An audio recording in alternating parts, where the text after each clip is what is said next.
Going to be looking at Math 3 Unit 8 Statistics, and we're just going to do on this video an overview of the resources that you have to be able to teach this unit. So let's start with, if I go to the curriculum guide and I open up the Unit 8 in Math 3 Statistics, you'll see lots of different things that you have here to use. There is a folder full of answers. That folder of answers, actually, when you open it, has answers to the book homeworks that are suggested. It has answers to the student packets that you might work as notes in class. It has answers to a couple of worksheets that aren't book homeworks but that are also homework. So you see homework here, and it has daily homework quiz answers. So all of these answers are there worked out for you. We don't guarantee they're error-free, so if you find a spot that somebody's messed up, please let us know. Since it's our first year going through, we might have missed one, but there are answers for you.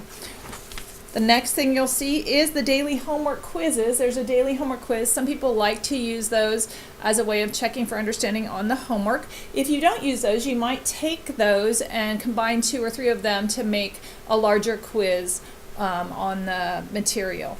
So there's some quiz questions you can use. There's also a section with student notes and worksheets, homework worksheets. There's 2 curriculum guides right now because we're in process of cleaning up the curriculum guide. If you look in the curriculum guide, currently it's not overwhelmingly helpful because it's in editing mode right now. So when you see that, your PLC lead is going to be a better person to check with. You can look at the overall descriptions of the units there, but not all the details will not be there. This was also something that we did as we made the curriculum guides, won't be as helpful to you. There's an activity that's an overview activity I'll talk about in a minute. There's a lesson plan document. Let me see if I can come up with that. I think that's way down here, which suggests, tells you what materials there are for each lesson. This will eventually land in the curriculum guide. So the topic is sampling methods. There's a student guided instruction worksheet.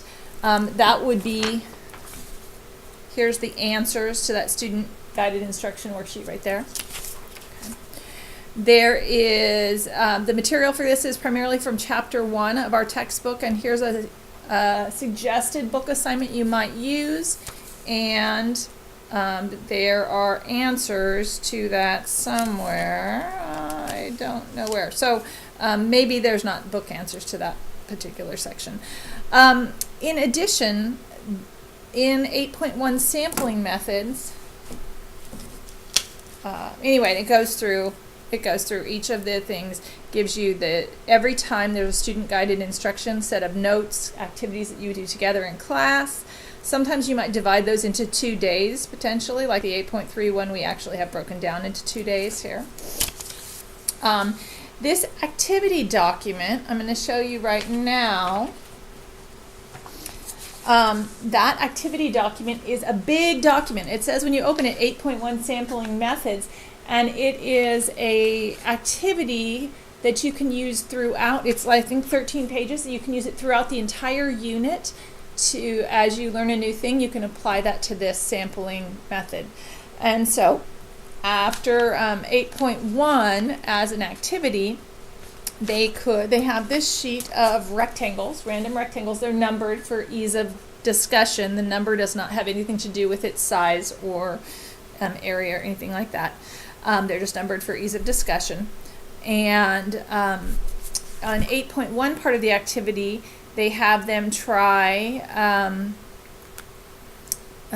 various sampling methods. So the first one is a judgment sample, where you pick 5 that you think are the best representation. You do that once, you do it a second time, you average those to, you get the average area in this case, the average area of this case, and you average those 2 averages, and that was by judgment. Then you're going to do a stratified sample, and you can try that situation out. Then you can try a clustered sample, and you'll get an answer for that. You can try a systematic sample, and you'll get an answer for that. So you get to try 4 different things and really get the feel for how that would work if you were actually doing that study. And every time as you get a sample, you're just getting the area of a rectangle, so the math is not overwhelmingly hard. And then you're averaging that those things. So again, the math is not overwhelmingly hard, and it helps students to focus on what's the difference between a judgment sample and a clustered sample technique. As you go on, eventually when you get, this is for the random sampling, they give you a random table of digits. You get, after they've learned 8.3 stuff, they can represent their data in a variety of methods. And so actually some of this you could even do, no, standard deviation is right away. So this covers 8.2 and 8.3 material, and so they could do that for each of the sampling methods. And then they finally are asked to some questions about the ideas. So this is an activity that's meant to be used and referenced throughout the unit to kind of help them use the ideas they're learning. Okay. The last thing on the list of items you'll see in the Unit 8 folder is video links. And James Soares, who did a lot of the statistics writing for us, found some videos on the various topics on YouTube or Vidmo that he found that he liked pretty well as explanations. One thing I want to warn you about, multiple stats teachers who have looked at the textbook point out that there are a couple times that the textbook does not do a good job at with the mathematics, and so I want to again warn you that our textbook is not our curriculum. The way they tell you to find percentiles is not very accurate, and so James has done a really nice write-up for that in the student notes, and also linked a video. These videos are all appropriate for you to share with your students as resources as well as yourself. There's the other spot where people have talked to me about the textbook being a little bit off is in the 5-number summary and the box and whiskers plot. They're pointing out to me that especially the modified, I think, box and whiskers plot, they're pointing out to me that the book does not handle outliers correctly, and in fact gives wrong answers occasionally about outliers. So I encourage you to lean upon the resources we're giving you that are more accurate, that students will run into those definitions again when they go to future stats courses. And so lots of good video resources for each thing. If you are feeling that you need a teaching video on anything about our specific worksheets, if you would email me, I would be happy to make something specific to our worksheets to help you know how to teach that best. But we already had a lot of video resources, so I didn't make a video for each worksheet right now. This piece right here in the curriculum guide is just background information for you. Basically, it is a chapter on statistics for you, giving you the background and actually even in a little bit more detail than what you need to give to your students. And so if sometimes we feel like we barely understand what we need to tell our students, and being able to read just a little bit more would be helpful. And so James wrote this up for teacher resource just to develop your depth of understanding. You could skim through it and find the piece that you were interested in, for instance, modified box and whiskers, or standard deviation, or z-score, and read just that part if you would like. So it's just a resource for your own professional development there. So just to let you know everything that's in there, a peek at a few things. This is what a student notes kind of activity would look like. And so when you see in here where it says student guided instruction worksheet, this is the student guided instruction worksheet for section 1 about sampling. And so there's some nice examples that you can use to talk about. Stratified sampling is not mentioned in our book.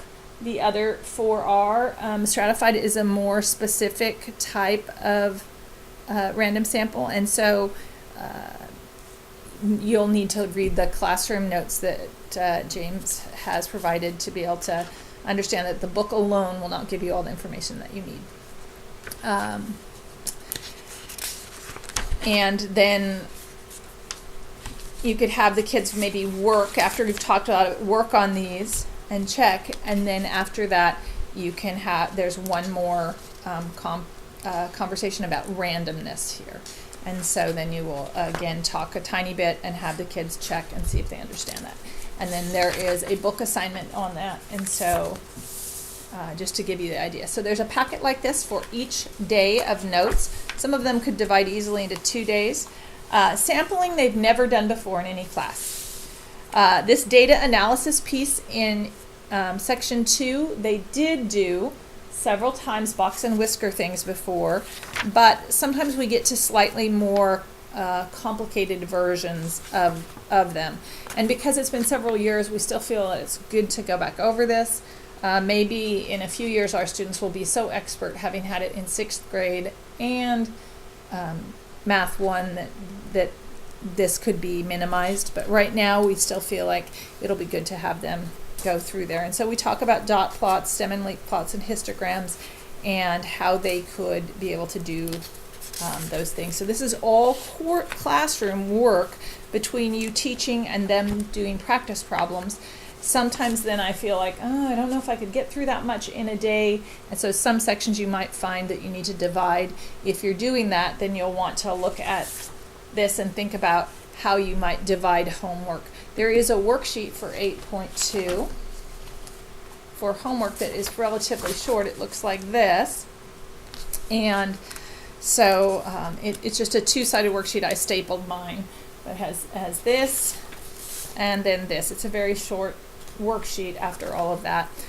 Sometimes we lose track of how much time something takes. If numbers are not in order, things take a lot longer, and so we do want to make sure that if we have a really long list, we give them a favor of doing something in order. Several people have pointed out that on the section 3 day, which we have a 3A and 3B part of that assignment, that some of the assignments were pretty long when you ended up ordering all that data and whatnot. I'm looking for there we go. Some of these assignments took a long period of time when we had to order all the data and find the standard deviation, which is a long bit of work. And so I encourage you to try it yourself and see if that's a reason. As you look at the problem, it doesn't look that long, but maybe as you do the problems, they will seem pretty long. So you might want to try it yourself and give it what you find to be an appropriate amount of work. Okay. If some of those problems could come back as some review problems if you didn't use them all in this first go round. Okay, so I just wanted to give you the idea of what was going on there. The last thing, I didn't print these.